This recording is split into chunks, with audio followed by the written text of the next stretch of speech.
While I-4 traffic might dominate a lot of commuting conversations, interest in other ways of getting around is growing. But expanding alternate means of transit means finding the money for it. That's why Orange County Mayor Jerry Demings is proposing the most ambitious undertaking of his political career, a penny tax to answer the growing demand for better bus, train, and surface road travel. That penny could fundamentally change getting there in Central Florida if the mayor can get voters on board. It's sunrise in Orange County, and soon the roads will be filled with commuters on their way to work and school. Who doesn't want an easier trip out the door in the morning or home at night? How many of you believe that we have a problem with traffic congestion?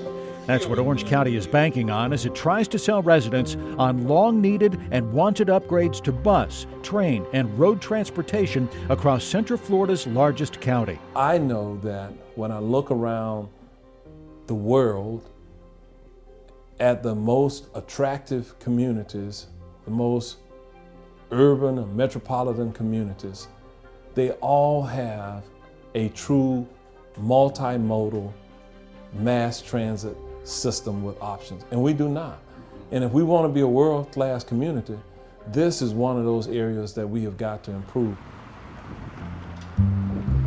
The county is hoping voters will back changing our transportation landscape by approving a 1-cent hike in the local sales tax. The proposal raises Orange County sales tax from 6.5 to 7.5%. That would make it equal to surrounding counties' tax rates and generate nearly $600 million per year for public transit improvements.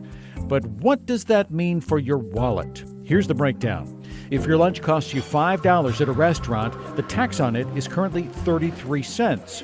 With the proposed tax increase, that $5 lunch now totals 38 cents in tax. The more you spend, the more transportation tax you'll pay. If you're making a big ticket purchase, the max you'll be taxed on is $5,000. And just like sales tax now, you will not be taxed on essential purchases like groceries and medicine.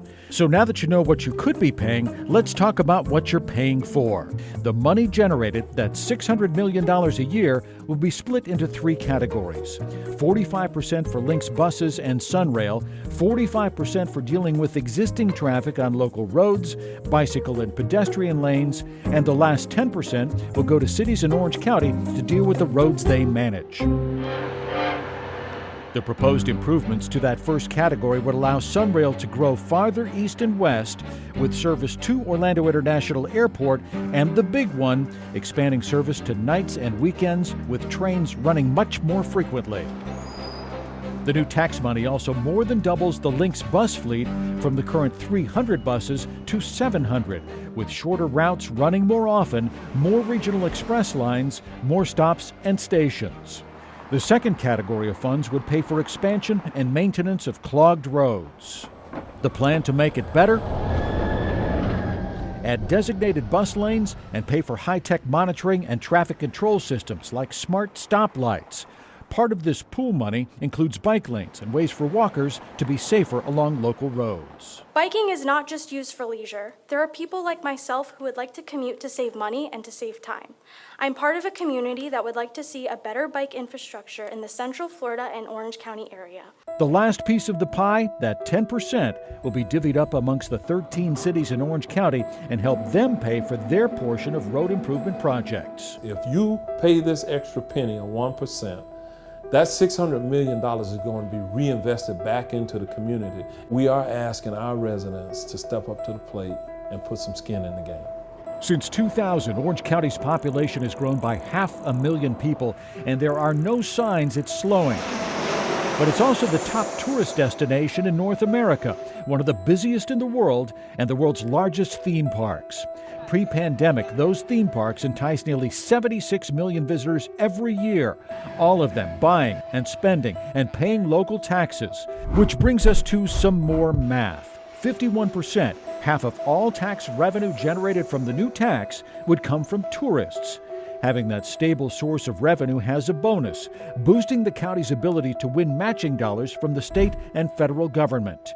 But first, the Orange County Commission has to sign off on the plan, which, if they do, would then go to voters on the November ballot. There are going to be others who are going to oppose this simply because they are anti any type of tax increase. But we simply cannot do everything that needs to be done with the current revenue streams that we have. In order to adequately address these issues, it takes a new dedicated funding source. When I sat down with the mayor, he brought it back to Central Florida's future.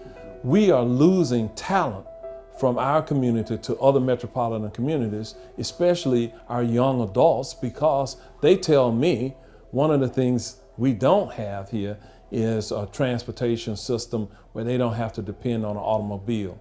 And those young adults and other newcomers have some very specific wants and needs. We need to surround any transit investments we make with dense, affordable housing to support transit ridership. Passing this initiative, though, would be an optimistic step forward, fully funding biking, walking, and mass transit infrastructure and beginning to heal this injustice. Why this?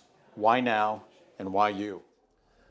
The real question is, why not now? But our goal is to make certain that we are providing you with all of the information that you need. Mayor Demings has made over 250 appearances to convince voters to support the transportation tax.